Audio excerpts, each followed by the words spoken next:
I can cue for a second. That's okay. You don't need to see me.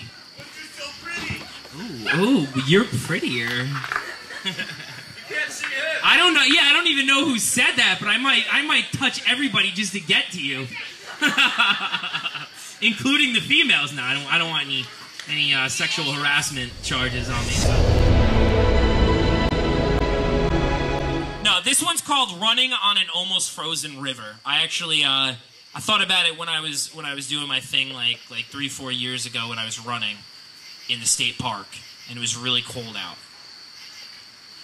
So here we go. Legs won't work, so I'll just crawl. Arms won't work, so I'll just die. My anxiety is enough to kill a priest, so let these tears that I cry freeze to my cheeks. Why wasn't that me dying back there? Running, running, running away. This is why I like it, to get away. Running from death, running from life, running from everything in sight. Let this bile I cough up get caught up in my esophagus and render me useless to my body. Hi, world. I'm not good enough for you. Hi, girl. You wouldn't want anything to do with me. Nobody did in the first place. I feel like I'm making people care. It's so cold and I'm so cold. I'm shaking and I feel that none of this is fair.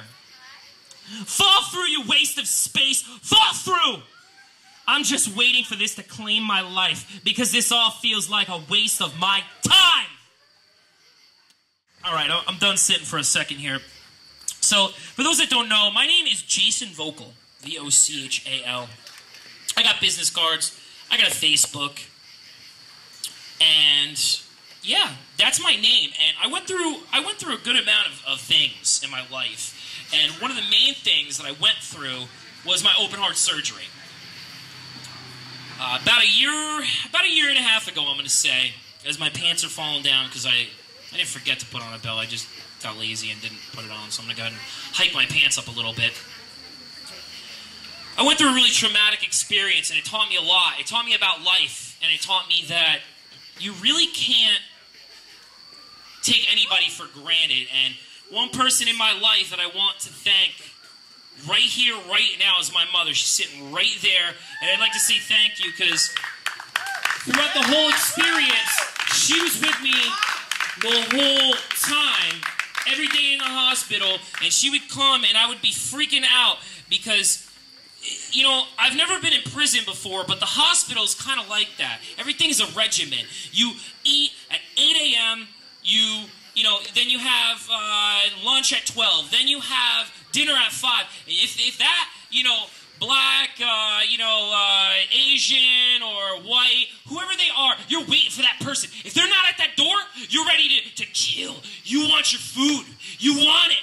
If you don't have it at that time, as I like trip over this chair that's in my way, if you don't have your food at that time, you want to kill somebody. And if somebody says, yeah, you know, I'll be there, at 12:30 to come see you. If they're not there at 12:30, you're freaking, you want it, you just want it. Oh, dude, I dropped your walkie-talkie. Sorry. You're freaking, though. I'm freaking, I just dropped the walkie-talkie. No, you want food, though. You want food. You want to see that person. You know, and because what are you doing? You're just lying in a hospital bed. You're waiting on a fate that you don't even know what's going on. You don't even know if you're going to live through your surgery. Heart transplant, valve replacement. You got all these things. LVAD. What is an LVAD? What is that? I didn't know. Case in point, this sounds really corny, but I was thinking about it on the ride over here. I want you guys to do something right here, right now for me, because I have such an appreciation of life, and you all should too. I want you to look at the person next to you. I don't care if you know them, you don't know them, I don't care. And I want you to either make friends with them right here, right now, or I want you to say, I love you, dude, or I love you to anybody. Because I made a promise to myself the other day, and I said, you know what? If I see somebody that I want to know, girl, dude, transvestite, you know, face painted, I don't care who you are, I'm going to get to know you. And that's that. We got to have appreciation for life. Because too many people are dying, and too many people don't have an appreciation for their lives. So I'll leave you guys with that. Well, actually not leave you guys, but I'm actually going to read a couple pages out of the novel that I'm writing. So, I'll do that right now. What up, dude? You just pee? Did you pee? Is that what you did? You didn't pee your pants, so hooray for you. I did! Hooray for Jeremiah! He didn't pee his pants! Yeah! Yeah, Mama! No, he's potty trained, dude. So we gotta give it up to him. Appreciation for life, dude. Come on. Appreciation for potty training. All right, so here we go. I wrote a lot of this while I was in the hospital, actually. So, I'm lying here and I hear my cell phone ring. I reach over and I pick it up. I see the number, 1-866-989-2559. I know exactly who it is, and no, I shouldn't pick it up. But curiosity is about to kill the cat. Hold on.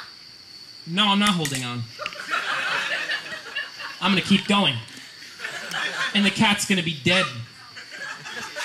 This saying works both ways. In this case, though. I click the little green button on my phone on the bottom left that looks like a crooked park bench and speak. Hello? Hello, is this Mr. Kubicki? I hear the woman on the other end, and she sounds like she is 450 pounds and has been smoking 5 packs of Lucky Strikes a day. Yes, this is Jason. This is the United Collection Agents. My mind just trails off. Maybe it's all the meds that I'm on. I speak. Look, lady, I'm in the hospital awaiting a heart transplant. Miss Fat Cigarette Killer pauses and then speaks. Well, do you have a debit card or a checkbook with you that you can pay your debt now? I couldn't believe this woman. Shut up! I'm trying to do a reading and you're texting me? Get away from me, dude. People are so disrespectful these days. I bet it was her trying to get her debt from me. You know what I mean? Oh, man. I wish I had her number. I'd bother her. Send her an apple with razor blades in it. So anyway. Shut up, Susie! So anyway. Are you kidding me? Didn't you hear me before? I'm in the hospital. I'm awaiting a heart transplant, aka open heart surgery. And the way that I yelled at her must have taken a couple years off of her life. That and all the cigarettes that she smoked. Okay, Mr. Kubicki, I'm sorry to bother you. We hope you feel better. Yeah, I do too. Goodbye. Now, I was in the hospital when I started writing this, and then this paragraph actually was written. Some of it was written like out of the hospital. At this point, I want to do 2 things. I want to pour my heart out to anyone who's going to listen. Imagine the intensity of someone cutting into your flesh with a scalpel, all the way down the middle. You are wearing a white knitted sweater. Imagine the blood pouring out of the wound profusely, engulfing the sweater like an epidemic of crimson red fluid. The other thing that I wanted to do was to destroy the whole world. I wanted to rip out all the IVs in my arms, kick over the stupid heart monitor that beeps every second, shove a butter knife through the remote that never works to control the TV. It takes 20 minutes to actually get a nurse in my room when I push the call button. And I also wanted to punch the nurse in the face and look like Chucky from the Nickelodeon TV show Rugrats. She seriously did, though. And you know what? I didn't even think that. But the nurse, who was really cool, told me that before I saw her. She's like, watch, you'll see. And I saw, and I was like, oh my God, she really did. And then I wanted to punch her right in the stupid glasses. She sucked. She really did. I want to find her and punch her. That and the Lucky Strike cigarette killer woman. They both sucked. All right. And this was written in probably one of the most craziest points of my life. I come to, I don't know where I am. I hear voices that are all around me, mumbling, slurring. I can't open my eyes, and I'm scared. I try to move my arms, but I can't. The voices that I hear are distant and jumbled. My whole body feels weightless. I can't feel my head, chest, waist, or legs. It feels like I'm buried under 50 pounds of dirt. Am I living dead? Am I buried underground? I need to get out of here. I can feel my arms, which appear to be stuck under something, as well as buried under dirt. Oh my god, what is going on? Before I know it, I fall back in a deep sleep. I wake up again and hear more voices. These voices are similar to the ones before. I still can't feel or move any part of my body. The voices sound like they are in the distance. I keep listening, and even though the voices are hard to make out, they seem to be all around me, but are still impossible to make out. This time, I actually have a mission. I am determined to move my arms. This is the only part of my whole body that I can actually feel. I try to lift them up, and nothing. Absolutely nothing. I try to wiggle them side to side, nothing. Try to wiggle just my fingers, nothing. Absolutely nothing happens. It feels like I'm completely paralyzed, and I'm starting to panic. I need to move some part of my body. If I don't, I might not be able to make it out of this alive. If I could feel hot waves of panic, they would be engulfing my whole body. At this point, it feels like my arms and hands have been soldered down to wherever I'm lying. After a good solid 10 minutes of trying to move them, which feels like 10 hours, I finally get my fingers to wiggle a little tiny bit, but my arms are extremely heavy. From my fingers come a warm sensation. It moves through each finger, one by one. Then on my arms to my forearms, and stops right below my shoulders. I finally managed to rip my arms out and lift them up. Through the 50 pounds of dirt, I could finally lift them up in the air. I try to get somebody's attention, if it's available at all, by flailing my arms around. All of a sudden, I hear my mother. Jason, calm down. It's okay. I immediately get a flashback to a previous moment. In this moment, I'm in the hospital. I'm in a hospital gown, lying in a bed. Tubes are hooked up through my body. I have 2 huge, sharp needles pumping medicine through my jugular vein. There are several bags of medication hanging up next to me. Little tubes are attached to the bags and run needles that go into a bunch of veins in my arms. There's an attractive, soft-spoken nurse talking to me. She's speaking. Do not freak out after anesthesia. Stay calm, or they will strap your hands to the bed. I remember her giving me gum because I was very hungry, and you can't eat 24 hours before.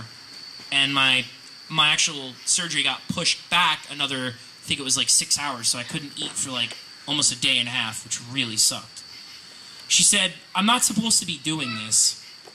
And I told her, don't worry, your secret's safe with me. I told her with a weak smile. The flashback ends and I put my arms down.